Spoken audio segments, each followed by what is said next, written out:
Hi, I'm Kate Hayward and I'm an occupational therapist at the National Hospital for Neurology and Neurosurgery in London. As an occupational therapist, I help people with a range of disabilities and long-term conditions continue to do the essential activities that are part of everyday life. Part of my role here at the hospital involves helping people who are struggling with one of the most common symptoms of MS, fatigue. Fatigue is described as a feeling of extreme tiredness, which can be really overwhelming. And often people with MS find that simple tasks and activities like walking upstairs or cooking dinner can trigger this feeling of exhaustion. Research shows that fatigue is really common in young people with MS. So if you're a young person with the condition, it's likely that you've experienced this feeling of extreme tiredness at some point.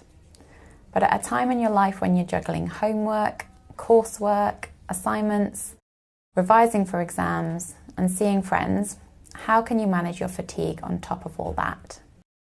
Fatigue can sometimes get in the way of doing the things that you might want to do, and this can lead to feeling frustrated or low in mood.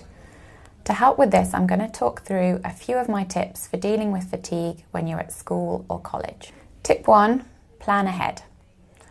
Planning your time both in and out of school and college is really important so that you can keep in control of the activities you want to do.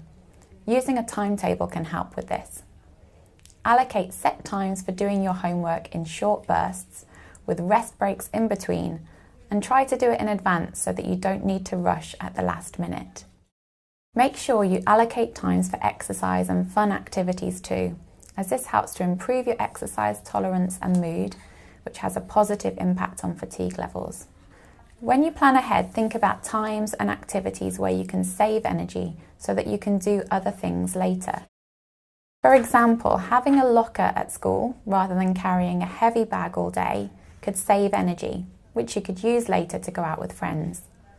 And try to get up and go to bed at a regular time, not too late, as our bodies like routine and need sleep. Tip 2, take time to relax. Taking time regularly throughout the day to relax and rest is really helpful to manage fatigue. This is better than waiting until you're exhausted before you take a break, as by then you might need to rest for a long time.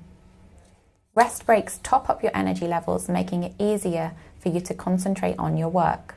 Try to use part of each break and lunchtime to take 10 minutes to switch off and recharge your batteries. If you can, spend some of your break catching up with friends and then find a quiet area of the school or college that you can use to relax, maybe by listening to some relaxing music or using a breathing technique. There are lots of relaxation apps that you might find helpful. Tip 3, talk to your teacher. It is important that your teachers understand how fatigue is affecting you so that they can help you to keep on top of your studies. Speak to your tutor about MS fatigue and how it affects you, and ask them to share this information with the rest of your teachers.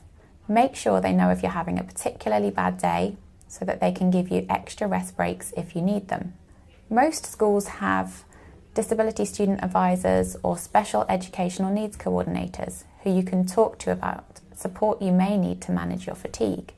They can make adjustments to help you, for example, allowing you to take rest breaks during lessons or exams, planning your timetable to avoid back-to-back lessons, accessing technology such as voice-activated software to reduce the effort of typing, and allocating extra time or a scribe in exams if needed.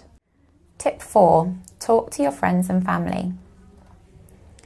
Managing fatigue can be really hard, and you will need the help of your friends and family. They won't always be able to see how fatigue is affecting you, so be open with them, share information on fatigue, and try to help them understand so that they can help you as best they can. For example, if your friend asks you to go to the cinema one evening after school, and you know you'll be exhausted, won't be able to enjoy it, and won't be able to concentrate at school the next day, ask them if you can go at the weekend instead, when you'll have more energy. Tip 5, eat healthily and stay hydrated. Eating healthily and keeping hydrated will help you manage your fatigue. It's important to eat regularly, so make sure you eat breakfast, try to eat a healthy lunch while at school, and then dinner with plenty of fruit and vegetables.